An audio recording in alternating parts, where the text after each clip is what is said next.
The August jobs report is out, and honestly, the numbers are weaker than almost anyone expected. The United States added just 22,000 jobs last month, unemployment climbed to 4.3%, and layoffs are rising. So let's dive into what's actually happening, why it matters, and what it could mean moving forward. 22,000 new jobs sounds like a lot, but in an economy this size, it's basically flat. Economists were expecting closer to 75,000. On top of that, June was revised to show we actually lost 13,000 jobs, which is the first monthly loss since the pandemic recovery. July was revised a little higher, but the trend is clear: hiring is slowing down. Healthcare is still the star of the show, adding about 30 to 40,000 jobs in August. Restaurants and hotels are also still growing, though not as quickly as before. But other areas are shrinking. Manufacturing lost 12,000 jobs, government payrolls dropped by 15,000, and construction didn't grow at all. The industries that rely most on cheap borrowing and strong demand, housing, factories, government spending, are pulling back. Paychecks are also showing signs of weakness. Average hourly wages grew just 0.2% in August, and they are up 3.8% from a year ago. That's the slowest growth since early 2021. At the same time, layoffs jump. Companies announced about 86,000 job cuts in August, the highest August number since 2020. People are quitting their jobs less often, which usually means workers feel they have fewer options. And, job searches are taking longer. There are a few big reasons behind this slowdown. First, interest rates. The Federal Reserve has kept borrowing costs high to fight inflation. That makes mortgages, car loans, and business loans more expensive. When borrowing slows, so does construction, manufacturing, and investment. And that means less hiring. Second, businesses are cautious. Demand has cooled compared to the post-pandemic boom. And companies are trimming staff or freezing hiring because they don't want to get stuck with extra costs.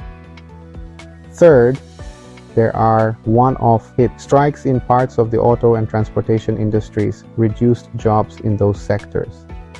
And the federal government has been cutting payrolls, which drag down the overall number.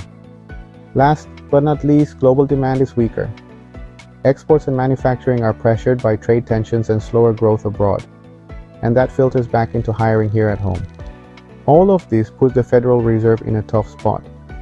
Wall Street now expects the Fed to cut interest rates, maybe even by 0.5% this month. Cutting rates could give businesses breathing room and spark hiring again. But the Fed has to be careful. Cut too aggressively, and inflation could come roaring back. So they're walking a very thin line. The big takeaway is this: the US labor market is no longer red hot. It's cooling, and fairly quickly. If we get a few more months like this, we're looking at what economists call a jobs recession, where hiring stalls or turns negative even if the economy isn't in a full-blown recession yet.